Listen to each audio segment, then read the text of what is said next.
யாரெல்லாம் முஸ்லீம்கள்லாம் வந்து எந்தெந்த முஸ்லீம் அமைப்புகள் வந்து இந்திய அரசாங்கத்துக்கு எதிராக இருக்கோ அவங்களெல்லாம் சேர்த்து நம்ம வந்து K2K Kashmir to Kanyakumari Khalistan to Kashmir with Indian Muslims இல்லை கவர்மெண்ட்டை எதிர்க்கிறாங்களோ அவங்களெல்லாம் நம்ம ஒன்றா சேர்க்கணும்னு சொல்லி அந்த ISIயோட பிளான் இருக்கு. இவங்க டோட்டலி அலைன் வித் ISIன்னு எப்போ தெரிய வருதுன்னா 1999 வந்து கார்கில் யுத்தம் நடக்குது. அதில் வந்து எல்லாமே அதை ஆதரிச்சாங்க. இன்னைக்கு எப்படி ஆப்ரேஷன் சிந்தூரை ஆதரிச்சாங்களோ எல்லாம் அக்ராஸ் ஆல் ரிலிஜன்ஸ் அந்த மாதிரி கார்கில் ஆப்ரேஷன்ல எல்லாம் ஆதரிச்சாங்க எக்ஸப்ட் சிமி. இவங்களோட ஓன் விட்னஸ் ஸ்டேட்மெண்ட் இருக்கு இல்லையா, ஷாக்கிர் அசீமோட ஸ்டேட்மெண்ட் இருக்கு. அந்த ஸ்டேட்மெண்ட்ல இவரே ஒத்துட்டு இருக்காரு இந்தியா காஷ்மீருக்கு வந்து சுதந்திரம் அடைகிறதுக்கு எல்லா உரிமை இருக்கு அப்படின்னு. அந்த ஸ்டேட்மெண்ட்டும் மற்ற இவங்களோட ஆக்டிவிட்டிஸ் இவங்க கிட்ட கைப்பற்றப்பட்ட வெடிப்பொருட்கள் இதெல்லாம் வந்து எல்லாம் மெட்டீரியல்ஸை பார்த்து 2002 வந்து டெல்லி ஹைகோர்ட் சொல்லுது இது வந்து இவங்களை பேன் பண்ணது சரின்னு சொல்லிட்டு.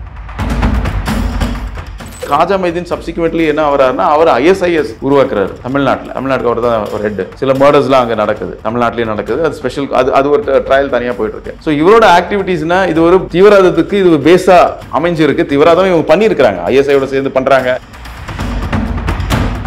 இது வந்து இந்திய செக்யூலர் இந்த கான்ஸ்டிடியூஷனல் கான்செப்ட் கிடையாது. இவங்க வந்து ஒரு கிலாஃபத் சிஸ்டம் கொண்டு வராங்க, ஜிஹாத்னு சொல்றாங்க.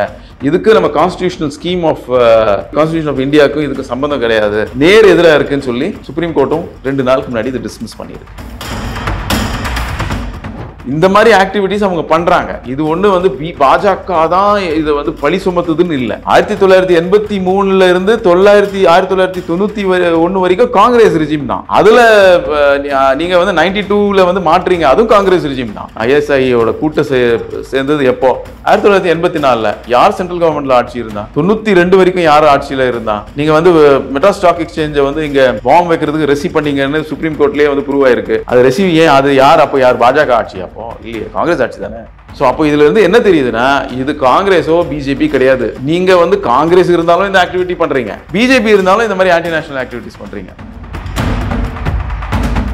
திஸ் இஸ் டோட்டலி இந்த மாதிரி தான் மக்கள் எல்லாம் குழப்பிட்டு இருக்குது. இதே ஸ்டாண்ட் எடுக்கிறது இது வந்து பாஜக பாசிஸ்ட் அரசாங்கம். ஆனா நீங்க பண்ற பாசிசம், நீங்க வந்து ஒரு ஐடியா தான் இருக்கணும், இன்னொரு ஐடியா அழிச்சிடணும், ஜியாத் பண்ணணும்ன்றதுலாம் பாசிசம் கிடையாதா? Extension of the banned organisation தெரிஞ்சா கூட ஒரு கவர்மெண்ட் ஏஜென்சி கிட்ட இருந்து ஒரு இடத்த வாங்கி இவங்க ப்ரோக்ராம் நடத்த முடியும். சுப்ரீம் கோர்ட் ஆர்டர் கொடுத்த பிறகு சுப்ரீம் கோர்ட்டுக்கு எதிரா பேன் ஆனதுக்கு அப்புறமாவே நீங்க அவ்வளவு ஓபனா பண்றீங்கன்னா பேனே ஆகாம இருந்தா நீங்க என்னென்ன பண்ணுவீங்க? பாகிஸ்தான் பஹல்காம் பண்ணதுக்கு காரணமே வந்து இந்து முஸ்லீம் கலவரம் உருவாக்கணும் அப்படின்னு தான் நம்மளோட ஓன் ஃபாரின் மினிஸ்ட்ரியே சொல்லியிருக்காங்க. நாமளே யுனைடெடா இருக்கோம்னு காட்டுற சமயத்துல இவங்க கிடையாதுன்றாங்க. பாத்தீங்களா, அவங்கள ஈஸியா இனம் காட்டலாம்.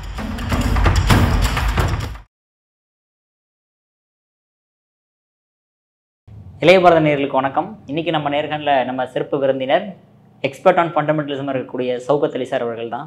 சார் வணக்கம் சார். வணக்கம். Jai Hind sir. Jai Hind sir. Sir ஆக்சுவலாக இப்போ பாஜகவினர் வந்து ஆரம்பத்துலேருந்தே வந்து PFI பேன் பண்ணாங்க. ஸோ அதுக்கப்புறமேட்டு சிமி அமைப்புமே வந்து 2001 பேன் பண்ணிட்டு வராங்க. இப்போ திரும்பவும் பேன் பண்ண சொல்லி எக்ஸ்டென்ஷன் பண்ணி கேட்டிருக்காங்க கோர்ட்டில். ஸோ என்னதான் சார் நடந்தது கோர்ட்டில்? சிமி அமைப்புனா என்ன, எதுக்காக வந்தது? இல்லை, ஒரு விஷயம் சொல்லிங்க.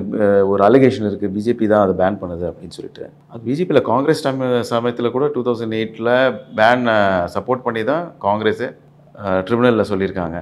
2012 கூட காங்கிரஸ் தான் இருந்தது, 2014 கூட காங்கிரஸ். அந்த பேன் 2001 இருந்த பேனை வந்து எல்லா அப்புறமா வந்த காங்கிரஸ் ஆட்சி கூட அதை வந்து 2012 வரைக்கும் அந்த காங்கிரஸ் ஆட்சி இருந்தது.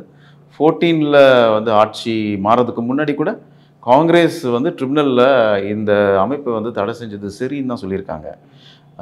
ஸோ இன்ஃபேக்ட் வந்து ட்ரிபுனல் 2008 ட்ரிபுனல் இது தடை சரியில்லைன்னு சொன்னதுக்கு கூட இதே காங்கிரஸ் ஆட்சி தான் இது சரின்னு சொல்லி சுப்ரீம் கோர்ட்டில் ஸ்டே வாங்கினாங்க. அதனால் எந்த பார்ட்டி இருந்தாலும் இது தடை வந்து இந்த பார்ட்டி வச்சு இந்த பார்ட்டி இருந்ததுனால தடை போட்டாங்க அப்படின்னு சொல்ல முடியாது. அது தவறான கருத்து பெரும்பாலும் மக்கள்கிட்ட இருக்குது. நான் கம்மிங் டு SIM 1977 ஏப்ரலில் வந்து அலிகரில் ஸ்டூடெண்ட்ஸ்க்கு மத்தியில் மாணவர்களுக்கு, அது இந்திய மாணவர் இஸ்லாமிய அமைப்பு தான். அது இந்த மாணவர்களுக்கு வந்து ஒரு பயிற்சி பட்டறையாக இருக்கணும்னு சொல்லி தான் அதை உருவாக்குறாங்க. அதில் வந்து அவங்களுக்கு குறிக்கோள் வந்து இஸ்லாமிய ஆட்சி கொண்டு வரணும், கிலாஃபத் ஆட்சி அப்படின்னு சொல்கிறது கூட கொண்டு வரணும் அப்படின்னு இருந்தது. ஸோ இது ஒரு ஆர்கனைசேஷன் வந்து நாடு டைம் கோஸ் பை இந்த யங்ஸ்டர்ஸ் எல்லாம் கவர ஆரம்பிச்சிட்டாங்க. ஏன்னா அந்த நேரத்தில் 1981 82 வந்து ஆப்கான் ஜிஹாத் வந்தது. அந்த ஆப்கான் ஜிஹாத்தில் வந்து ஆளுங்களை தேடிட்டு இருந்தாங்க. இந்த மாதிரி ரேடிக்கல் யுனைடெட் ஸ்டேட்ஸ் கூட அது சேர்ந்து இந்த அடிப்படைவாதத்தை வந்து யுஎஸும் மற்ற நாடுகள், சவுதி போன்ற நாடுகள்லாம் அடிப்படைவாதம் எல்லா உலகத்தில் எல்லா இடத்துலையும் பரப்ப ஆரம்பிச்சிட்டாங்க. அது பாகிஸ்தான், இந்தியா அதில் வந்து எக்ஸப்ஷன் கிடையாது. முதல்ல வந்து பாகிஸ்தான்லேயும் ஆப்கானிஸ்தானில் தான் அதிகமாக அந்த மாதிரி ரேடிக்கல்ஸ் இருந்தது. அது வந்து இந்தியாவில் கூட அது எஃபெக்ட் ஆக ஆரம்பிச்சிடுச்சு. இந்த 1984 485 வந்து காலிஸ்தான் இஷ்யூ வருது. காலிஸ்தான் டெரரிசம் அதிகமாக இருக்குது. ஸோ அதை வந்து புஷ் பண்ணுறதுக்காக ஐஎஸ்ஐ என்ன சொல்கிறாங்க, காலிஸ்தானை மட்டும் நம்ம ஃபோக்கஸ் பண்ணால் சரி வராது, காலிஸ்தான் காஷ்மீர் K2K, தென் அங்கே இருக்கிற டிஸ்கிரண்டல் முஸ்லிம்ஸ் யாரெல்லாம் முஸ்லீம்கள்லாம் வந்து எந்தெந்த முஸ்லீம் அமைப்புகள் வந்து இந்திய அரசாங்கத்துக்கு எதிராக இருக்கோ அவங்களெல்லாம் சேர்த்து நம்ம வந்து K2K, Kashmir to Kanyakumari, Khalistan to Kashmir with Indian Muslims, யாரெல்லாம் வந்து இந்தியன் முஸ்லீம்ஸில் யாரெல்லாம் வந்து பாகிஸ்தானை சப்போர்ட் பண்ணுறாங்களோ இல்லை கவர்மெண்ட்டை எதிர்க்கிறாங்களோ அவங்களெல்லாம் நம்ம ஒன்றா சேர்க்கணும்னு சொல்லி அந்த ஐஎஸ்ஐயோட பிளான் இருக்குது. அந்த ஐஎஸ்ஐ பிளானில் முக்கியமான அங்கம் வகித்தவர் வந்து CAM பஷீர், கேரளாவை சேர்ந்த அவர், சிமி, சாகிப் நிச்சான், 2 பேரும் சிமியில் தான் இருந்தாங்க. சிமியில் இருந்து வெளியே வந்தாங்க. சிமியில் வெளியே வந்து ஐஎஸ்ஐயோட தொடர்பு இருந்தது. தமிழ்நாட்டுக்கு வந்து லால் சிங் மஞ்சித் சிங்ன்ற ஒரு தீவிரவாதியை அவங்க தான் இங்கே கூப்பிட்டு வந்தாங்க. அவங்க வந்து இங்கே 1991 ரெக்கி பார்த்தாங்க. நம்ம தமிழ்நாட்டில் சென்னையில் எங்கே பாம்பு வைக்கலான்னு அவங்களுக்கு தேர்ந்தெடுத்த இடம் வந்து மெட்ராஸ் ஸ்டாக் எக்ஸ்சேஞ்ச். அப்போ இந்த செகண்ட் லைன் பீச்சில் இருக்குது. அதுக்கு ரெசிலாம் நடக்குது. பட் அன்ஃபார்ச்சுனேட்லி அது பிளான் சக்ஸஸ் ஆகலை. அவங்க கொண்டு வந்த வெடி மருந்தை வந்து அது என்னென்னா லேட்டர் எங்கே பயன்படுத்துது, தமிழ்நாட்டில் பயன்படுத்துதுன்னு சொல்கிறாங்க. பட் இவங்க வந்து 1993 2லேயே இந்த ஆளுங்களாம் அரெஸ்ட் ஆகிடுறாங்க. சிபிஐ கேஸ் ஒன்று ஃபைல் பண்ணுது. இந்த கேஸ் டீட்டெயில்ஸ்லாம் வந்து இவங்க குஜராத்தில் கன்விக்ஷன் வாங்கினது அப்புறமா இவங்க சுப்ரீம் கோர்ட் அப்பீல் போடுறாங்க. அந்த appeal Lal Singh Manjit Singh versus state of Gujarat அப்படின்னு சொல்லி சைட்டேஷன் AR 2001 சுப்ரீம் கோர்ட் 746 அது எல்லாம் பார்க்கலாம். எப்படி தமிழ்நாட்டில் என்ன ஐஎஸ்ஐ எப்படி வந்தாங்க, CAM பஷீர் எப்படி எல்லாரையும் கூப்பிட்டு வந்து இங்கே உள்ள SIM எத்தனை யாரெல்லாம் பார்த்தாரு அப்படி எல்லா டீட்டெயில்ஸ் அதில் இருக்கும். ஸோ இதுலேருந்து என்ன நம்ம தெரிஞ்சுக்கணும்னா SIMமும் ISIS வந்து 2க்கும் ஒன்றும் வித்தியாசம் கிடையாது, சேம் ஐடியாலஜி தான். ஏன்னா பட் இதில் வந்து 1988 91 92 வந்து ஏன் பேன் ஆகலைன்னா ப்ராபப்ளி அந்த நேரத்தில் சமயத்தில் வந்து ரொம்ப இஷ்யூஸ் இருந்தது, இன்டர்னல் ப்ராப்ளம்ஸ் ரொம்ப இருந்தது. அட் த சேம் டைம் வந்து சிமி சொல்லியிருக்கலாம் எங்களுக்கு அவங்க அவுட் சைடர்ஸ், அவங்க வெளியே போயிட்டாங்க, அதனால் வந்து எங்களுக்கு அவங்களுக்கு சம்மந்தம் இல்லைன்னு இன்டர்கேஷனில் ரொம்ப விஷயங்கள் வந்திருக்கலாம். நமக்கு வந்து அந்த நேரத்தில் சாலிட் ப்ரூஃப் இவங்க சிம்மி ஆளுங்க தான் அது பண்ணாங்க அப்படின்றதுக்கு 1988 ISIயோட சிமியும் இன்வால்வ்டு அப்படின்றதுக்கு ஒருவேளை அந்த நேரத்தில் நமக்கு வந்து ஸ்ட்ராங் ப்ரூஃப் இல்லாமல் இருந்திருக்கலாம். Maybe other reasons also. அப்போ அவங்க பேன் ஆகலை. பட் 1992 அப்புறமா இவங்களாம் அரெஸ்ட் ஆனதுக்கு அப்புறமா கூட இவங்க ஆக்டிவிட்டீஸ் வந்து ஸ்டாப் ஆகலை. இந்த ஆக்டிவிட்டீஸ் இன்னும் அக்ஸலரேட் ஆயிடுச்சு. பஞ்சாப், டெல்லி, பாம்பே, பெங்கால், தமிழ்நாடு, கேரளா அங்கேயே வந்து கிட்டத்தட்ட 100 கேசஸ் அவங்க மேலே எஃப்ஐஆர்ஸ் வந்து பதிவு செஞ்சாங்க. அதில் வந்து ரொம்ப முக்கியமான ஒரு ப்ராப்ளம் என்ன, அவங்க மேலே ஒரு பெரிய வெறுப்பு, இவங்க டோட்டலி அலைன் வித் ISIன்னு எப்போ தெரிய வருதுன்னா 1999 வந்து கார்கில் யுத்தம் நடக்குது. அதில் வந்து எல்லாமே அதை ஆதரிச்சாங்க. இன்னைக்கு எப்படி ஆப்ரேஷன் சிந்தூரை ஆதரிச்சாங்களோ எல்லாம் அக்ராஸ் ஆல் ரிலிஜன்ஸ் அந்த மாதிரி கார்கில் ஆப்ரேஷனை எல்லாம் ஆதரிச்சாங்க எக்ஸப்ட் சிமி. சிமி மட்டும் இது வந்து டெரர் தாக்குதல், இது இந்தியா வந்து காஷ்மீர்கள் மேலே செய்யக்கூடிய ஒரு டெரர் தாக்குதல் என்றார்.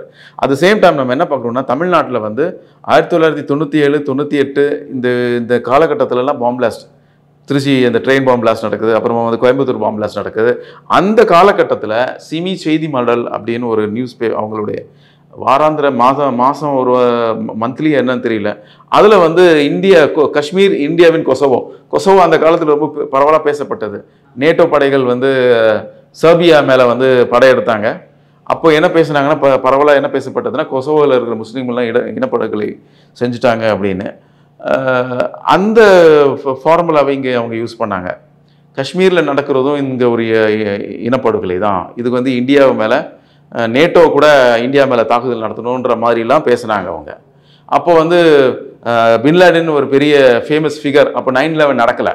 இப்படிலாம் பேசும்போது பின்லாடனையும் பாராட்டி பேசுறது, ஜமாத் இஸ்லாமி பாகிஸ்தானை பாராட்டுறது, ஹிஸ்புல் முஜாஹிதீன், லஷ்கர் தேவாவெல்லாம் பாராட்டி பேசுறதுக்கெல்லாம் வந்து ரொம்ப கேசஸ்லாம் அப்போவே வந்து 1998க்கு முன்னாடியே நடந்துச்சு, 99க்கு அப்புறமா கூட நடந்தது. இப்போது 9/11 நடக்கும்போது யுஎன் செக்யூரிட்டி கவுன்சில் என்ன சொல்கிறாங்க, இந்த மாதிரி ஆர்கனைசேஷன்ஸ் எல்லாம் நீங்கள் வந்து ஒடுக்கணும் அப்படின்னு சொன்னதெல்லாம் இவ்வளோ கேசஸ் இருக்குது. ப்ளஸ் கார்கில்ல இவங்க இப்படிலாம் பேசியிருக்கிறாங்க. அப்புறமா இவங்களோட கார்டர்ஸ் கிட்டலாம் இருந்து வெடிப்பொருள்லாம் பிடிப்பட்ட கேஸ்லாம் இருக்குது கர்நாடகாவில், அப்புறமா யூபியில், டெல்லியிலலான்னு. அதை வச்சு என்ன பண்ணுறாங்க, 9/11 செக்யூரிட்டி கவுன்சிலே இந்த மாதிரி வந்து எல்லா தீவிரவாத அமைப்புகளை வந்து கட்டுப்படுத்தணும்னு ரெசல்யூஷன் பாஸ் பண்ணதுனால 9/11க்கு அப்புறமா இவங்களையும் நம்ம பேன் பண்ணிட்டோம் 2001. ஸோ 2001 பேன் பண்ணதுக்கு அப்புறமா டெல்லி ஹைகோர்ட் தான் ட்ரிபுனலாக செயல்பட்டாங்க. அங்கே வந்து ஷாக்கிர் அசீம் அப்படின்னு தமிழ்நாட்டு யூனிட்டோட தலைவர் ஷாக்கிர் அசீம், அவருக்கு ஒரு காலேஜில், தமிழ்நாட்டு ஒரு காலேஜில் வேலை செஞ்சுட்டு இருந்தார். அவர் வந்து எஸ்ஐஎம்ஏ அவர் விட்னஸாக போடுறாங்க. அந்த கிராஸ் எக்ஸாமினேஷன்லேயே அவர் என்ன சொல்கிறாருன்னா, காஷ்மீர் வந்து இந்தியாவுக்கு செல்ஃப் டிட்டர்மினேஷனுக்கு வந்து இந்தியா காஷ்மீருக்கு வந்து உரிமை இருக்குது இந்தியாவிலேருந்து பிரிஞ்சு போகிறதுக்கு அப்படின்னு அவரே சொல்லியிருக்காரு. அவரோட ஸ்டேட்மெண்ட்டை வச்சு தான் டெல்லி ஹைகோர்ட் ட்ரிபுனல் ஜட்ஜ் என்ன சொல்கிறாருன்னா, ஒரு ட்ரிபுனலில் ஃபங்க்ஷன் பண்ணுறாரு அவர் என்ன சொல்கிறாருன்னா, அது மட்டும் இல்லை, இந்த 100 எஃப்ஐஆர்ஸில் இருக்கக்கூடிய எல்லா நோடல் ஆஃபீஸர்ஸ், டிஎஸ்பிஸு, இன்வெஸ்டிகேஷன் ஆஃபீஸர்ஸ், அவங்க எல்லாம் இது கொண்டு போய் மெட்டீரியல் அங்கே கொடுக்கணும். அந்த மெட்டீரியல்லாம் 100 எஃப்ஐஆர் கேசஸ் மெட்டீரியலை பார்த்து இவங்களோட ஓன் விட்னஸ் ஸ்டேட்மெண்ட் இருக்கு இல்லையா, ஷாக்கிர் அசீமோட ஸ்டேட்மெண்ட் இருக்கு. அந்த ஸ்டேட்மெண்ட்ல இவரே ஒத்துட்டு இருக்காரு, இந்தியா காஷ்மீருக்கு வந்து சுதந்திரம் அடைகிறதுக்கு எல்லா உரிமை இருக்கு அப்படின்னு. அந்த ஸ்டேட்மெண்ட்டும் மற்ற இவங்களோட ஆக்டிவிட்டீஸ், இவங்க கிட்ட கைப்பற்றப்பட்ட வெடிப்பொருட்கள், இதெல்லாம் வந்து எல்லா மெட்டீரியல்ஸை பார்த்து 2002ல் வந்து டெல்லி ஹைகோர்ட் சொல்லுது இது வந்து இவங்களை பேன் பண்ணது சரின்னு சொல்லிட்டு. இது பேன் எக்ஸ்டெண்ட் ஆகுது. 2004ல் 6ல் எக்ஸ்டெண்ட் ஆகிருக்கு, 8ல் ஆயிருக்கு, தென் 12ல் இருக்கு. 12ல் ஷாலி கமிஷன் என்ன சொல்றாங்கன்னா, அவங்க இவங்களோட ஆக்டிவிட்டீஸ் வந்து இப்போ எப்படி மாறி இருக்குன்னா, இவங்க வந்து இன்டர்நேஷ்னல் ஆர்கனைசேஷன்ஸையும் தொடர்பு இருக்கு இவங்களுக்கு. At the same time Wahdat Islami அப்படின்ற ஒரு ஆர்கனைசேஷன் உருவாக்கிட்டு அவங்க பின்னாடி தான் இவங்க செயல்படுறாங்க அப்படின்னு Shali commission information, that is அவரோட எல்லா டாட்டாவெல்லாம் பார்த்துட்டு இந்த ஒரு ஃபைனிங்கை கொடுத்து, அதனால வந்து இந்த வஹாதத் இஸ்லாமின்ற ஒரு அமைப்பு மூலமாக இவங்க செயல்படுத்துறதுனால இன்னைக்கு கூட அவங்க செயல்பாடு இருக்கு, அதனால இவங்க பேன் பண்ணது சரின்னு சொல்லிட்டு பேன் பண்ணிடுறாங்க. இந்த வஹாதத் இஸ்லாமின்ற ஆர்கனைசேஷனோட வெப்சைட்ஸ்லாம் அப்போவே இருந்திருக்கு. அந்த வெப்சைட்ஸ்ல இருந்து தான் உங்களுக்கு எல்லாம் நான் கொடுத்துருக்கேன். அதுலேயே என்ன சொல்றாங்கன்னா, இறையாட்சியை கொண்டு வரணும் அப்படின்னா தமிழ்லேயே எல்லாமே இருக்குது, தமிழில் இருக்குது, இங்கிலீஷில் இருக்குது. தமிழில் அவங்களுடைய ப்ரொபகேண்டா இதெல்லாம் நான் உங்களுக்கு நான் கொடுத்துருக்கேன், நீங்கள் யூ கேன் ஸ்க்ரீனில் காட்டலாம். ஸோ அந்த மாதிரி ப்ரொபகேண்டாலாம் அதிகமாக இருந்தது. தென் 2014ல் இவங்க ஆர்கனைசேஷனில் காஜா மைதீன் ஒருத்தர் இருக்காரு, உமரி ஒரு ப்ரீஸ்ட் கூட இருக்கிறாரு. அவர் வந்து 153A ஒரு கேஸ் நடக்குது. தட் இஸ் குழப்பம், ரிலிஜன்ஸ்குள்ளேயே வந்து பிரச்சனை உருவாக்குறதுக்காக 153A ஒரு செக்ஷன் இருக்கு. அந்த செக்ஷன்ல அவங்க மேல கேஸ் போடுறாங்க. அப்புறமா வந்து சுரேஷ்குமார் கேஸ்ல கூட அந்த காஜா மைதீன்றவர் பார்ட்டிசிபேட் பண்ணியிருக்கிறாரு அப்படின்னு சொல்லி, இந்த மாதிரிலாம் தமிழ்நாட்டில் நடக்கிற நிகழ்வு மட்டும் இல்லை, இந்தியா ஃபுல்லாக நடக்கிற நிகழ்வை வச்சு 2019ல் பேனை போடுறாங்க. அந்த பேன் எங்கே ஜஸ்டிஃபை பண்ணணும்னா ட்ரிபுனலில் பண்ணணும். அப்போ வந்து 2019ல் ஒரு கமிஷன் ஒன்று உட்கார்ந்தது. அவங்களும் பார்த்து என்ன சொன்னாங்கன்னா, இது வந்து இன்னைக்கு இந்த அவ்வளோ ஆக்டிவிட்டிஸ் அவங்க பண்ணியிருக்காங்க, தமிழ்நாட்டில் இருந்து நோடல் ஆஃபீஸர்லாம் வந்து அவர் கொடுத்துருக்காங்க. அந்த காஜா மைதீன்றவனுக்கு வந்து முதல்ல அவருக்கும் அந்த உமரிக்கு வந்து ஒரு கேஸ் நம்ம போட்டோம், அப்துல் ரஹ்மான் உமரிக்கு. அதுக்கப்புறம் 153 முதல்ல போட்டிருந்தோம். அதுக்கப்புறம் அந்த மர்டர் கேஸ்லேயே வந்து இந்த காஜா மைதீன் வாஸ் இன்வால்வ்டு அப்படின்னு சொல்கிறாங்க. ப்ளஸ் இந்த காஜா மைதீன் சப்சிக்வெண்ட்லி என்ன ஆகிறாருன்னா, அவர் ISIS உருவாக்குறாரு தமிழ்நாட்டுக்கு. அவர் தான் ஒரு ஹெட்டு. சில மர்டர்ஸ்லாம் அங்கே நடக்குது தமிழ்நாட்டிலே நடக்குது. அது ஸ்பெஷல், அது ஒரு ட்ரையல் தனியாக போயிட்டு இருக்கு. ஸோ இவரோட ஆக்டிவிட்டீஸ்னா இது ஒரு பேசிக் ஒரு தீவிரவாதத்துக்கு இது பேஸா அமைஞ்சிருக்கு. தீவிரவாதம் இவங்க பண்ணியிருக்கிறாங்க, ஐஎஸ்ஐயோட சேர்ந்து பண்றாங்க. சப்சிக்வெண்ட்லி அவ்வளோ ப்ராப்ளம்ஸ்லாம் இவங்களால வருது, மூல செலவு செய்கிறாங்க. ஆனால் ஒருத்தங்க வந்து அந்த ஆர்கனைசேஷன் மட்டும் இல்லாமல் இன்டர்நேஷ்னல் ஆர்கனைசேஷன் யுஎன்ஆல பேன் செய்யப்பட்ட ஐஎஸ்ஐஎஸ்ல கூட இவர் அந்த ஐஎஸ்ஐஎஸ் இயக்கத்தை தமிழ்நாட்டிலே நடத்துறாரு. நான் தான் தமிழ்நாடு தலைவர்னு. அவர் அந்த மர்டர்ஸ்லாம் நடக்குது.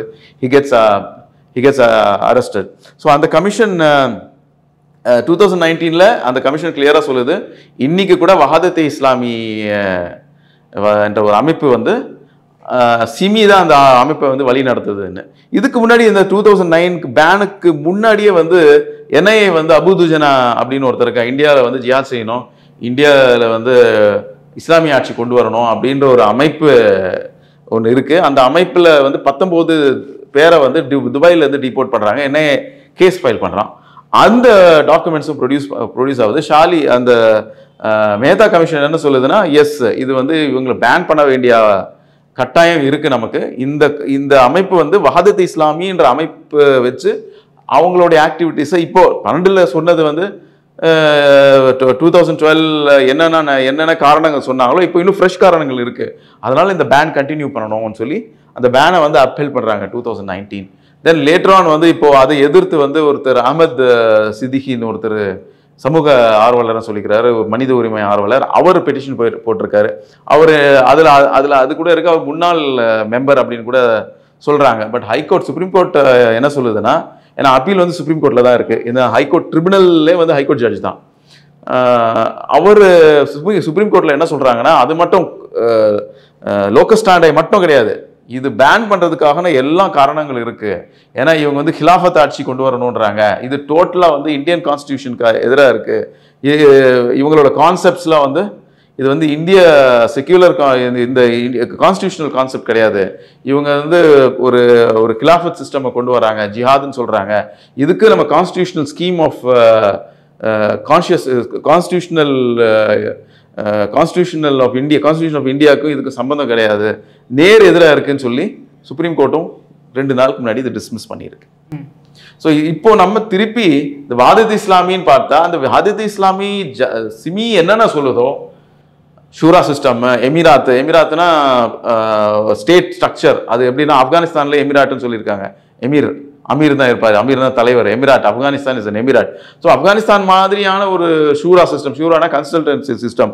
அப்புறமா வந்து எங்களோட ஆட்சி தான் வரணும், எங்களோட ஆதிக்கம் தான் இருக்கணும், மற்ற அதுக்காக நம்ம சேவை செய்யணும்னு அந்த அவங்களோட வெப்சைட்டில் இன்னி கூட நீங்கள் இப்போ இல்லை 2024 வரைக்கும் அந்த வெப்சைட் வாஸ் ஆக்டிவ்.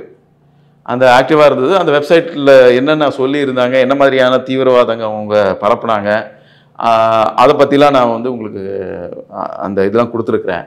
இப்போ இங்கே தமிழ்நாட்டில் பொறுத்த வரைக்கும் இவங்களுக்கு சாதகமாக வந்து நான் சொல்கிற இந்த வஹாதத் இஸ்லாமின்ற ஒரு அமைப்பே வந்து ஒரு தொடர்ச்சி தான் சொல்கிறாங்க. சிமி பேன் ஆன அன்லாஃபுல் அசோசியேஷனோட தொடர்ச்சி தான் இருக்குது. அந்த அன்லாஃபுல் அசோசியேஷன் என்ற தொடர்ந்து இருக்கும் ஒரு அமைப்பு தான் இந்த வஹாதத் இஸ்லாமி. அதுக்கும் இந்த பேண்ட் ஆர்கனைசேஷனுக்கும் வித்தியாசம் கிடையாது. பட் இருந்தாலும் இதுக்கு வந்து பொலிட்டிக்கல் பேக்கிங் ரொம்ப இருக்கு. நான் வந்து ஒரு எம்எல்ஏ வந்து இவங்களோட மீட்டிங்கு போறாரு, அந்த எம்எல்ஏ வந்து பதவி நீக்கம் செய்யணும்னு நான் வந்து ஹானரபிள் கவர்னர் கிட்ட வந்து நான் சொல்லி கொடுத்துருக்கேன். அது மட்டும் கிடையாது, அவர் வந்து இந்த அமரன் படத்தை ரொம்ப கிரிட்டிசைஸ் பண்ணியிருந்தாரு. வாழ்வுரிமை, காஷ்மீர்களுடைய வாழ்வுரிமை அப்படின்லாம் சொல்லியிருந்தார். அவர் என்னென்ன பேசினார், என்னென்ன அப்ஜெக்ஷனபிளாக இருந்தது அப்படின்னு சொல்லி, அவர் ஒரு முன்னாள் சிமி மெம்பர் தான். அதை வந்து நான் எம்எல்ஏ பதவியிலேருந்து இவரை எடுக்கணும் சொல்லி நான் ஹானரபிள் கவர்னருக்கு ஒரு கடிதம் எழுதினேன். ஹோப்ஃபுல்லி அதுக்கு ஏதோ ரிசல்ட் வரும்னு நினைக்கிறேன். அட் த சேம் டைம் இந்த சிம்மி அப்படின்றது வந்து தமிழ்நாடுக்கு இதுக்கு சம்பந்தமே இல்லை, அவங்களுக்கு இதெல்லாம் வந்து வெத்து அப்படின்லாம் சொல்லவே முடியாது. ஏன்னா சிமிக்கும் ஐஎஸ்ஐஎஸ்க்கு தொடர்பு இருக்கிறது வந்து சுப்ரீம் கோர்ட் வரைக்கும் ப்ரூவ் ஆயிருக்கு, இந்த லால்சிங் மஞ்சித் சிங் ஸ்டேட் ஆஃப் குஜராத்தில். அதனால இவங்களுக்கு எந்த ஒரு தொடர்பே இல்லை, அவங்க வந்து இன்னசென்ட்டு, அவங்கள வந்து பாஜக தான் படிக்குது அப்படின்னு நம்ம சொல்ல முடியாது. 2014 கூட இதே வந்து 19 கூட இதே விவாதம் தான் வச்சாங்க, இந்த மாதிரி அவங்க சொல்றாங்க அப்படின்னு சொல்லிட்டு. பிஜேபி இருக்கிறதுனால தான் எனக்கு பேன் எக்ஸ்டெண்ட் ஆயிடுச்சுன்னு சொல்லிட்டு அந்த கமிஷன் என்ன சொல்லுதுன்னா, நீங்கள் பழசை எடுத்து பாருங்க, பழைய கமிஷன்லேயே வந்து நீங்கள் ஒத்துட்டு இருக்கீங்க காஷ்மீருக்கு வந்து சுதந்திரம் இருக்கணும்னு சொல்லி. நீங்களே 2002 வந்து ட்ரிபியூனல் முன்னாடி சொல்லியிருக்கீங்க. ப்ளஸ் எல்லா டாக்குமெண்டேஷன் இருக்குது. 2014 வந்து என்னென்ன நீங்கள் பண்ணியிருக்கிறீங்க, என்ன ப்ராப்ளம்ஸ், என்னென்ன மாதிரி ஆக்டிவிட்டீஸ்லாம் உங்களுக்கு இருக்குது. ப்ளஸ் வந்து இந்த 2019 இந்த வஹாதத் இஸ்லாமின்ற அமைப்பு வந்து அபுதுஜானான்ற ஒரு தீவிரவாதியோட கனெக்ஷன் இருந்ததும் 15 பேரை வந்து ஃப்ரம் துபாயில இருந்து இங்கே வந்து தமிழ்நாட்டுக்கு இங்கே அனுப்பி இங்கே என்ஐஏ எஃப்ஐஆர் கூட போட்டிருக்கு. அதில் என்ஐஏ எஃப்ஐஆர் போட்டிருக்கு. இந்த மாதிரி ஆக்டிவிட்டீஸ் அவங்க பண்ணுறாங்க. இது ஒன்று வந்து பாஜக தான் இதை வந்து பழி சுமத்துதுன்னு இல்லை. 1983 இருந்து 1991 வரைக்கும் காங்கிரஸ் ரிஜிம் தான். அதில் நீங்கள் வந்து 92 வந்து மாற்றுறீங்க, அதுவும் காங்கிரஸ் ரிஜிம் தான். அதே சார்ஜ் ஷீட்டில் தான் நீங்கள் வந்து ஐஎஸ்ஐயோட நீங்கள் தொடர்பு வச்சிருக்கிறீங்க அப்படின்னு அதே காங்கிரஸ் ரிஜிமில் தான் நீங்கள் வந்து கன்விக்ஷன் வாங்குறீங்க. அதே காங்கிரஸ் ரிஜிமில் நீங்கள் வந்து சுப்ரீம் கோர்ட்டில் போகிறீங்க. அப்போ கூட சுப்ரீம் கோர்ட் சொல்லுது இது கரெக்டு தான், இதில் வந்து எந்த ஒரு தவறும் இல்லை, இந்த கேஸ் வந்து பர்ஃபெக்டாக இருக்குது அப்படின்னு தான் தீர்ப்பு கொடுத்துருக்கு. உங்களுக்கு அகேன்ஸ்டாக தான் இருக்குது. அப்போ ஆட்சி செஞ்சது வந்து காங்கிரஸ் தான். அதனால் அது பாஜக இருக்கிறதுனால அந்த பாஜக தான் இது வந்து பொய் கேஸ் போட்டிருக்கு அப்படின்னு இல்லை. நீங்கள் என்னைக்கு ஐஎஸ்ஐயை போய் ஜாயின் பண்ணீங்க? ஐஎஸ்ஐயோட கூட்டம் சேர்ந்தது எப்போ? 1984. யார் சென்ட்ரல் கவர்மெண்ட்டில் ஆட்சி இருந்தா? 92 வரைக்கும் யார் ஆட்சியில் இருந்தா? நீங்கள் வந்து மெட்ராஸ் ஸ்டாக் எக்ஸ்சேஞ்சை வந்து இங்கே பாம்பு வைக்கிறதுக்கு ரெசிவ் பண்ணீங்கன்னு சுப்ரீம் கோர்ட்லேயே வந்து ப்ரூவ் ஆயிருக்கு. அது ரெசிவ் ஏன்? அது யார்? அப்போ யார்? பாஜக ஆட்சி அப்போ இல்லையே, காங்கிரஸ் ஆட்சி தானே. ஸோ இது வந்து இந்த மாதிரிலாம் ஆக்டிவிட்டீஸ் பண்ணிட்டு எஸ்கேப் ஆகுறதுக்கு பாஜக அப்படின்னு ஈஸியாக போட்டலாம். பாஜக தான் இதெல்லாம் பண்ணுச்சு, நாங்கள் ஒன்றுமே பண்ணலைன்னு. காங்கிரஸ் நேரத்திலே இவங்க பண்ணியிருக்காங்க. காங்கிரஸ் இவங்களை பேன் பண்ணது சரின்னு 2008 இருந்து 4 இருந்து கன்சிஸ்டண்ட்டாக ஸ்டாண்ட் எடுத்திருக்காங்க. காங்கிரஸ் ஆட்சியில் இருக்கிற வரைக்கும் 2008 பேன்ஸ் செல்லாதுன்னு சொல்லி மெட்ராஸ் டெல்லி ஹைகோர்ட் சொன்னா கூட, ட்ரிபியூனல் சொன்னா கூட, இது வந்து சுப்ரீம் கோர்ட்டில் ஸ்டே வாங்கினது யாரு? இதே காங்கிரஸ் ஆட்சி தானே. ஸோ அப்போ இதுல இருந்து என்ன தெரியுதுன்னா, இது காங்கிரஸோ பிஜேபி கிடையாது. நீங்க வந்து காங்கிரஸ் இருந்தாலும் இந்த ஆக்டிவிட்டி பண்றீங்க, பிஜேபி இருந்தாலும் இந்த மாதிரி ஆன்டி நேஷனல் ஆக்டிவிட்டிஸ் பண்றீங்க. அதெல்லாம் வந்து நீங்க வந்து இந்த பிஜேபி ஆட்சி இருக்கும்போது ஓகே இது வந்து பிஜேபி பண்ண ஒரு இது சதி அப்படின்னு சொல்ல முடியாது. பிகாஸ் யூஆர் இதுல இருந்து என்ன காட்டுதுன்னா, உங்களுக்கு எனிமி காங்கிரஸும் தான் எனிமி, உங்களுக்கு பிஜேபியும் தான் எனிமி. டோட்டலா பார்க்க போனா காங்கிரஸையும் பிஜேபியை சேர்த்தா பீப்புள் ஆஃப் இந்தியா தானே, ஓட் அவங்க தானே போடுறாங்க. அப்போ you are against the people of India தான். நீங்க வந்து காட்சிகள் மாறுறதுனால காட்சியை மாற்றணும்னு நினைக்கிறீங்க, அதுக்கு தப்பு. அது திஸ் இஸ் டோட்டலி இந்த மாதிரி தான் மக்கள் எல்லாம் குழப்பிட்டு இருக்கிறது, இதே ஸ்டாண்ட் எடுக்கிறது. இது வந்து பாஜக ஃபாசிஸ்ட் அரசாங்கம். ஆனால் நீங்க பண்ற ஃபாசிசம், நீங்க வந்து ஒரு ஐடியா தான் இருக்கணும், இன்னொரு ஐடியா அழிச்சிடணும், ஜியாத் பண்ணணுன்றதுலாம் ஃபாசிசம் கிடையாதா? ஸோ இதுல இருந்து நமக்கு என்ன பாடம் என்னன்னா, we should be very careful. இந்த மாதிரி டிகாட்டமியில் போய் மாட்டிக்க கூடாது, ஓ பாஜக தான் இது பண்ணுது அப்படின்னு. நோ, நீங்க வந்து எந்த கட்சி இருந்தாலும் உங்களோட டெரரிசம் நீங்க பண்ணிக்கிட்டு தான் இருப்பீங்க. இரஸ்பெக்டிவ் ஆஃப் பார்ட்டிஸ், நீங்க உங்களோட வழியை மாத்திக்கவே மாட்டீங்க. அதனால உங்களுக்கு வந்து இந்த மாதிரி கடுமையாக தான் உங்களை வந்து பேன் பண்ணணும். இவங்களை வந்து keep a watch on them. Okay sir. சரி, இப்போ இந்த மாதிரி பேன் பண்ணுறதுனால அவங்களுடைய ஆக்டிவிட்டீஸ் எல்லாம் வந்து கண்ட்ரோல் பண்ணிட முடியுமா? இல்லை, ஆக்டிவிட்டீஸ் கண்டிப்பாக ஓப்பனாக பண்ணுறது நீங்கள் வந்து வெளிப்படையாக பண்ணுறது வந்து எதுவும் பண்ண முடியாது. அவங்க பண்ணுற விஷயங்கள் இன்டெரக்டாக பண்ணி தான் சார் இருப்பாங்க. இல்லை, இன்டெரக்டாக பண்ணால் உங்களுக்கு என்ன ஆகுதுன்னா, உங்களுக்கு வந்து மொபிலிட்டியோட இப்போ நீங்கள் வந்து டோட்டலாகவே தடுக்க முடியாது. ஆனால் ஒரு முட்டுக்கட்டு போடலாம் இல்லையா? அந்த முட்டுக்கட்டு போடுறதுல உங்களுக்கு நல்லது தானே. நீங்கள் அவங்கள சும்மா அப்படியே விட்டுட்டா அவங்க என்ன பண்ணுவாங்கன்னு தெரியாது. இண்டிவிஜுவலாக அவங்க என்ன பண்ண முடியும்? என்ன வேணாலும் பண்ணலாம். பட் இந்த மாதிரி பேன் பண்ணுறதுனால அவங்களுடைய கோவம் அதிகமாக இல்லை, மேற்கொண்டு எக்ஸ்ட்ராவாக பண்ணலாம். இல்லை, அந்த மாதிரி எதுவுமே நடக்கலையே. அவங்க வந்து எல்லாமே சீக்கிரட்டாக தான் பண்ணிட்டு இருக்காங்க. இப்போ நீங்கள் வஹாதத் இஸ்லாமி பார்த்தீங்கன்னா டிசம்பர் 6 ஒரு ப்ரோக்ராம் நடத்துவாங்க. 2023 ஒரு ப்ரோக்ராம் நடத்துனாங்க. ஒரு வக்ஃபோட இடம், வக்ஃபோர்டே அந்த இடம் இவங்களுக்கு கொடுக்குது. இவங்க வக்ஃபோர்ட் இவங்க வந்து banned extension of the banned organisation தெரிஞ்சா கூட ஒரு கவர்மெண்ட் ஏஜென்சி கிட்ட இருந்து ஒரு இடத்த வாங்கி இவங்க ப்ரோக்ராம் நடத்த முடியும். சுப்ரீம் கோர்ட் ஆர்டர் கொடுத்த பிறகு சுப்ரீம் கோர்ட்டுக்கு எதிராக அங்கே வந்து இந்த மாதிரி பிரசுரம் கொடுக்கறது, இந்த நாட்டு இறையாண்மையை நீங்கள் நம்பாதீங்க, இஸ்லாம் தான் ஓங்கும், அப்புறமா டெரரிஸ்ட் இருக்கிறாங்க இல்லையா, அந்த ஹசன் அல் பன்னான்னு ஒரு ஆள் இருக்கிறாரு, முஸ்லீம் பிரதர்ஹுட், அப்புறமா சையத் குத்துப், அவங்க தீவிரவாத சிந்தனை உடையவங்களுடைய அவங்களுடைய சொற்பொழிவுகளும் அவங்களுடைய ஸ்டேட்மெண்ட்ஸ் தான் நீங்கள் வந்து தட்டி போட்டு எல்லாருக்கும் கொடுக்குறீங்க. ஃபார்ம் இது கொடுக்குறீங்க, நீங்கள் வந்து போஸ்டர் கொடுக்குறீங்க, போஸ்டர் ஓட்டுறீங்க. இதில் என்ன காட்டுதுன்னா உங்களுடைய ஆக்டிவிட்டீஸை நீங்கள் உங்களோட ஆக்டிவிட்டீஸை நீங்கள் ஓப்பனாக பண்ணுவீங்க. பேன் ஆனதுக்கப்புறமாவே நீங்கள் அவ்வளோ ஓப்பனாக பண்ணுறீங்கன்னா, பேனே ஆகாமல் இருந்தால் நீங்கள் என்னென்ன பண்ணுவீங்க? பேன் ஆன ஆர்கனைசேஷன் தமிழ்நாட்டில் கவர்மெண்ட் லேண்ட்லேயே கவர்மெண்ட்டோட சூப்பர்டெண்டன்ஸில் இருக்கக்கூடிய வக்ஃப் போர்ட் ப்ராப்பர்ட்டிலேயே நீங்கள் ஒரு மேடை போட்டு கவர்மெண்ட்டுக்கு எதிராக பேசுகிறீங்க, சுப்ரீம் கோர்ட்டுக்கு எதிராக பேசுகிறீங்க. பாபரி மஸ்ஜித் முடிஞ்சு போச்சு, ஜட்மெண்ட் கிவன். இதுக்கப்புறமா பேச வேண்டிய தேவையில்ல. இதுக்கப்புறமாவும் நீங்கள் பேசுகிறீங்கன்னா, நீங்கள் பேன் ஆகி ஒரு ஆர்கனைசேஷனை வச்சு நீங்கள் இப்படிலாம் ஆக்டிவிட்டீஸ் பண்ணுறீங்கன்னா, பேன் ஆகாமல் இருந்தால் நீங்கள் என்னென்ன பண்ணுவீங்க? Correct sir. சார் அதே மாதிரி இப்போ பிஎஃப்ஐ பேன் பண்ணும்போது நிறைய இஸ்லாமிய தலைவர் நிறைய பேர் குரல் கொடுத்தாங்க. ஆனால் இப்போ சிமியை பேன் பண்ணும்போது யாராவது கேள்வி எழுப்புனாங்களா? இல்லை, அது பேன் பண்ணும்போது பண்ணியிருப்பாங்க சில பேர். இப்போ நான் எனக்கு ஞாபகம் இல்லை யாரெல்லாம் பண்ணாங்கன்னு. பட் பேன் பண்ணாங்களோ இல்லையோ, சிமியோடைய ஆட்ஜங்க்ட், அதோட எக்ஸ்டென்ஷன், அதோடைய இன்னொரு சாயல் தான் வாதத்தை இஸ்லாமின்னு சொன்னதுக்கு பிறகும் ஷாலி கமிஷனோ அப்புறமா வந்து மெஹதா கமிஷனோ எல்லா கமிஷனும் சொன்னதுக்கு அப்புறமா கூட அவங்களோட உறவிக்கிறது எப்படி இருக்கு? உறவிக்கக்கூடிய பொலிட்டிஷியன்ஸ் இருக்காங்க இல்லையா? நானே ஒருத்தர் மேலே கம்ப்ளைண்ட் கொடுத்துருக்கேன், அவர் இப்படி செஞ்சிருக்காரு அப்படின்னு, அவர் பதவி நீக்குங்கன்னு. அது மாதிரி எத்தனை பொலிட்டிஷியன்ஸ் அவங்களோட வந்து லிங்க்ஸில் இருப்பாங்க. ஏன்னா many of the religious leaders அவங்களோட க்ளோஸாக இருக்கிறாங்க. அவங்க போய் ரிலீஜியஸ் லீடர்ஸை போய் பார்க்குறாங்க. அந்த ரிலீஜியஸ் லீடர்ஸ் எப்படின்னா அவங்க தான் வந்து மாஸ்க் எல்லாம் கண்ட்ரோல் பண்ணுறது, அவங்களோட ஸ்பீக்கர்ஸ் தான் மாஸ்கில் பேசுவாங்க.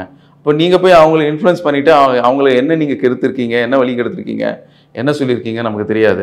ஏன்னா அந்த மாதிரி சில இதெல்லாம் அதோட ரிஃப்ளெக்ஷன்ஸ்லாம் எங்கே பார்க்குறேன்னா, வக்ஃப் ஆக்ட் வந்த பிறகும் அமரன் படம் வந்த பிறகும் அவங்க எஸ்ஐஎம் என்ன சொல்லுதோ அதே மாதிரி பிரசுரம் வந்து சில அமைப்புகள் வந்து வெளியிட்டாங்க. எக்ஸாக்ட்லி நமக்கு வந்து ஜிஹாத் செய்வோம் நாங்கள், எங்களுக்கு வந்து நீங்கள் வக்ஃப் சட்டம் வந்து இஸ்லாமிய அல்லாஹ்வுக்கு எதிரானது, நீங்கள் அந்த சட்டத்தை கொண்டு வந்து அல்லாஹ்வுக்கே நீங்கள் எதிரி ஆகிட்டீங்க, இப்போ நாங்கள் உங்களோட எதிர்த்து பேசுவோம், உங்களோட எதிர்த்து சண்டை போடுவோம், துணிஞ்சிட்டோம் நாங்கள் உயிர் கொடுக்கறதுக்கு அப்படின்ற கான்செப்ட் வந்து ரைட்டிங்லேயும் ஸ்பீச்லேயும் வந்து நான் பார்த்தேன். அது வந்து exactly Wahdat Islami students Islamic movement என்ன சொல்லிச்சோ அதுதான் இந்த ரிலீஜியஸ் ப்ரீச்சர்ஸ் சொல்லியிருக்கிறாங்க. அப்படின்னா வஹதத் இஸ்லாமியையும் பேன் பண்ணலாமே சார்? அப்படி பார்த்தோம்னா வஹதத் இஸ்லாமியை பேன் பண்ணணும், அதுக்கு சென்ட்ரல் கவர்மெண்ட் தான் முடிவு எடுக்கணும். அது எப்போ அதை பேன் பண்ணணும். ஏன்னா அது ஒரு எக்ஸ்டென்ஷனாக இருக்கிறதுனால கவர்மெண்ட் மே பேன் சூன். அது இப்போ பொசிஷன் இஸ் லைக் தட். ஏன்னா நம்ம சிந்தூர் ஆப்ரேஷன் சிந்தூர் பஹல்காம்க்கு அப்புறமா வந்து பாகிஸ்தான் பஹல்காம் பண்ணதுக்கு காரணமே வந்து ஹிந்து முஸ்லீம் கலவரம் உருவாக்கணும் அப்படின்னு தான் நம்மளோட ஓன் ஃபாரின் மினிஸ்ட்ரியே சொல்லியிருக்காங்க. இதுக்கு தான் அவங்களுடைய பிளான். அது ஒரு பெரிய கலவரமாக நடந்ததுன்னா இந்தியா வந்து க்ளோஸ் பண்ணிடலாம் அப்படின்னு. அது நடக்கக்கூடாதுன்னு தான் பிரைம் மினிஸ்டர் ஸ்டேட்மெண்ட் கொடுத்தாரு. நம்ம சிந்தூரில் யாரெல்லாம் வந்தாங்க, ஆல் ரிலிஜன்ஸ் நான் சொல்லக்கூடாது, இருந்தாலும் ஆர்ம் ஃபோர்ஸஸை பார்த்தீங்கன்னா ரெப்ரசன்டிங் ஆல் ரிலிஜன்ஸாக தான் இருந்தாங்க. அது வந்து பிரைம் மினிஸ்டர் கொடுத்த ஒரு கவுண்டர். உங்களுக்கு நீங்கள் இப்படி பண்ணுறீங்களா, அங்கே பாருங்கள் நாங்கள்லாம் யுனைடடாக இருக்கோன்னு, நாமெல்லாம் யுனைடடாக இருக்கோன்னு காட்டுற சமயத்தில் இவங்க கிடையாதுன்றாங்க. பார்த்தீங்களா, அவங்கள ஈஸியாக இனம் காட்டலாம். அவங்கள இந்த நேரத்தில் அந்த வஹதத் இஸ்லாமியும் பேன் பண்ணணும். அது மட்டும் கிடையாது, ஜமாத் இஸ்லாமி பாகிஸ்தான் உடைய ஜமாத் இஸ்லாமியோட தலைவர் ஒருத்தர் இருக்காரு, மௌதூதி அப்படின்னு, வார் கிரிமினல். அந்த ஆளு அவருடைய புக்ஸ்லாம் வந்து ரொம்ப இங்கே வந்து அச்சிடுறாங்க. அந்த மாதிரி புக்ஸையும் நம்ம பேன் பண்ணணும். அப்போ அந்த புக்ஸு பேன் பண்ணணும். அந்த ஆர்கனைசேஷன்ஸ் யாரெல்லாம் இவரோட ஐடியாலஜி சரின்னு சொல்கிறாங்களோ அந்த ஆர்கனைசேஷன்ஸையும் பேன் பண்ணணும். ஏன்னா இப்போ வந்து பாகிஸ்தானோட அஜெண்டாவே என்னன்னா, இந்தியாவில் நாட் ஒன்லி ஹிந்து முஸ்லீம் பிரச்சனை மட்டும் கிடையாது, முஸ்லீம்ஸ்குள்ள உள்ளே இருக்கக்கூடிய சில அமைப்புகள் இருக்கு இல்லையா, அவங்க இன்னொரு அமைப்புகளை வந்து தவறாக பேசி அவங்களுக்கோட பகையை உருவாக்கி அவங்களையும் வந்து பிரிவினை பண்ணி பிரச்சனை பண்ணணும்னு பாகிஸ்தான் நினைக்கிறாங்க. அந்த மாதிரி கூட ஆர்கனைசேஷன்ஸையும் நம்ம சென்ட்ரல் கவர்மெண்ட் மஸ்ட் பேன். அது மட்டும் இல்லை, இப்போ நீங்கள் ரீசெண்ட்லி இந்த ரொம்ப பரபரப்பாக பேசுனது வந்து தாவூதி போரா தலைவர், அவர் சென்னைக்கு வந்திருந்தார். அவருக்கு எதிராக வந்து தாவூதி போரான்ற இவர் தலைவர் வந்து மோடியோட கையாள், சொம்பு தூக்குறவர், அவர் வந்து இவங்க வந்து இஸ்லாமுக்கு எதிரானவர்கள், அவங்கள பற்றி அவதூறாலாம் பேசி ரொம்ப தமிழ் சேனல்ஸ் யூடியூப் சேனல்ஸ் ரொம்பலாம் வெளியே வந்தது. இந்த மாதிரி ஆளுங்களெல்லாம் இனங்காட்டி கவர்மெண்ட் ஷுட் இவங்களெல்லாம் அரெஸ்ட் பண்ணி பேன் பண்ணணும். ஏன்னா நமக்கு இப்போ முக்கியம் என்னென்னா அப்சல்யூட் கம்யூனல் பீஸ் இருக்கணும். அதுதான் பாகிஸ்தான் உடைக்கணும்னு பார்த்துட்டு இருக்கான். அந்த காலகட்டத்தில் இந்த ஜட்மெண்ட் வந்தது ரொம்ப ஒரு வெல்கம். ஏன்னா இதோட எக்ஸ்டென்ஷனாக தான் என்ன இருக்கணும்னா, யாரெல்லாம் இந்த மாதிரி ஆர்கனைசேஷன்ஸ் இருக்காங்களோ, யாரெல்லாம் இந்த ஜமாத் இஸ்லாமி மௌதூதியோட புக்ஸ் எல்லாம் பப்ளிஷ் பண்ணுறாங்களோ, அவங்களெல்லாம் வந்து இனங்கண்டு we must eradicate them. Okay sir, அற்புதமான கருத்துக்கள் இளையபாதனோட பந்ததற்கு மிக்க நன்றி சார். தேங்க்யூ.